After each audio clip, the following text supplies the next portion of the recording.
దశరథుడు కుమారుడైనటువంటి ఏ శ్రీరాముడైతే ఉన్నాడో బ్రహ్మాస్త్రము వేసి అందరు దేవతల్ని కూడా భయపెట్టగలిగినటువంటి ఏ శ్రీరాముడైతే ఉన్నాడో ఆ శ్రీరాముడు నీ క్షేమం తెలుసుకొని రమ్మని నన్ను పంపించాడమ్మా, నీవు నమ్మాలి అని అన్నాడు హనుమంతుడు. లక్ష్మణశ్చ మహాతేజ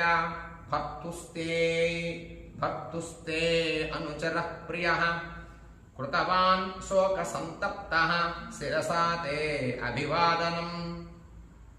నీ భర్త అయినటువంటి ఏ శ్రీరాముడికి బాగా ఇష్టుడు, సేవకుడు, అనుచరుడైతే ఉన్నాడో గొప్ప తేజస్సు కలిగినటువంటి లక్ష్మణుడు శోకంతో బాధపడుతున్నాడమ్మా.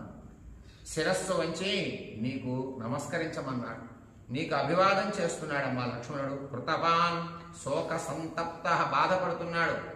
నీవు కనబడకుండా వెళ్ళిపోయావు, ఏ రాక్షసుడు అపహరించాడో నీవు ఎలా ఉన్నావు అని బాధపడుతున్నాడు.